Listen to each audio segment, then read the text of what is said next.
రాష్ట్ర వ్యాప్తంగా సంచలనం రేపిన విశాఖ ల్యాండ్ స్కామ్పై పునర్విచారణ ప్రారంభమైంది. రికార్డుల ట్యాంపరింగ్ ద్వారా 3,000 కోట్ల రూపాయల విలువైన భూములు అక్రమాలపై 4 డిప్యూటీ కలెక్టర్లు సహా 7 రెవెన్యూ ఉద్యోగులకు నోటీసులు జారీ అయ్యాయి. ఈ నెల 22న జాయింట్ కలెక్టర్ ఎదుట విచారణకు హాజరు కావాలని నోటీసుల్లో పేర్కొన్నారు. అయితే ట్యాంపరింగ్ కేసుల్లో అభియోగాలు నమోదైన 7 అధికారులపై విచారణ జరపాలని రెవెన్యూ శాఖ ప్రత్యేక ప్రధాన కార్యదర్శి ఉత్తర్వులు ఇచ్చారు.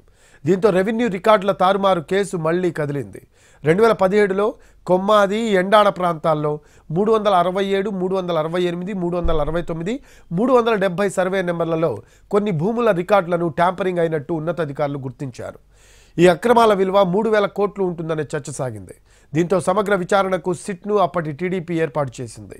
సిట్ విచారణలో 2 తహసీల్దార్లతో పాటు రెవెన్యూ, సర్వే శాఖకు చెందిన కొందరు ఉద్యోగులను అరెస్ట్ చేశారు. పలువురు ఐఏఎస్, గ్రూప్ 1 డిప్యూటీ కలెక్టర్ స్థాయి అధికారులకు నోటీసులు జారీ అయ్యాయి. ఆ తర్వాత వచ్చిన వైసీపీ ప్రభుత్వం మరింత లోతైన విచారణ కోసం మరో సిట్ నియమించింది.